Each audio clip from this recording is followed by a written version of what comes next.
PCS in shorts programme में स्वागत है आपका। आज का हमारा विषय है भारत श्रीलंका नौसैनिक अभ्यास लिनेक्स 25। आइए सबसे पहले जानते हैं ये चर्चा में क्यों है। भारत श्रीलंका द्विपक्षीय नौसैनिक अभ्यास लिनेक्स 25 का 12वां संस्करण 18 अगस्त 2025 को कोलंबो में सफलतापूर्वक संपन्न हुआ।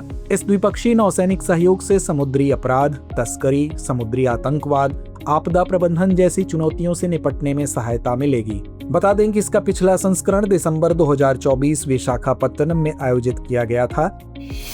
आइए जानते हैं अभ्यास लिनेक्स के बारे में।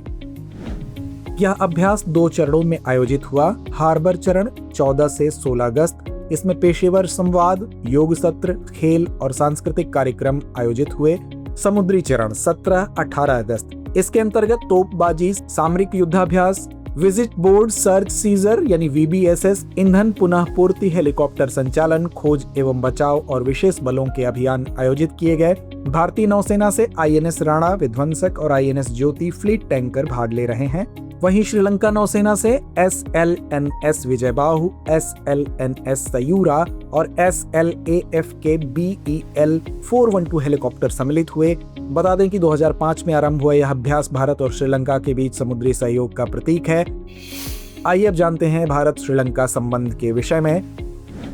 भारत और श्रीलंका के बीच 1998 के मुक्त व्यापार समझौते के बाद द्विपक्षीय व्यापार 2023-24 में लगभग 5.5 अरब डॉलर तक पहुंच गया, जिसमें भारत के निर्यात 4.1 अरब डॉलर और श्रीलंका के निर्यात 1.4 अरब डॉलर रहे। भारत श्रीलंका के लिए सबसे बड़ा पर्यटक स्रोत है। वर्ष 2024 में लगभग 4.16 लाख भारतीय पर्यटक वहां गए, जो कुल पर्यटकों का 20% था। श्रीलंका ने भारत की UPI प्रणाली और भारतीय रुपए में व्यापार निपटान को भी अपनाया है। भारत ने श्रीलंका को अब तक 7 अरब डॉलर से अधिक की क्रेडिट सुविधा और 780 मिलियन डॉलर की अनुदान सहायता दी है।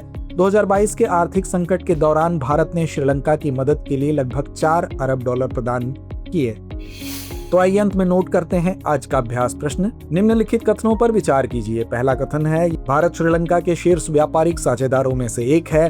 दूसरा कथन है भारत और श्रीलंका के बीच मुक्त व्यापार समझौता वर्ष 2008 में हुआ था। तीसरा कथन है 2023-24 में भारत श्रीलंका द्विपक्षीय व्यापार लगभग 5.5 अरब अमेरिकी डॉलर रहा। उपरोक्त में से कौन सा या से कथन सही है या है? विकल्प A केवल 1 और 2, विकल्प B 1 और 3, विकल्प C केवल 2 और 3 या विकल्प D 1, 2 और 3। तो इस प्रश्न का जवाब कमेंट बॉक्स में देना ना भूलें। धन्यवाद। अब एग्जाम की तैयारी को और बेहतर करने के लिए हमारे चैनल को लाइक, शेयर और सब्सक्राइब करना ना भूलें।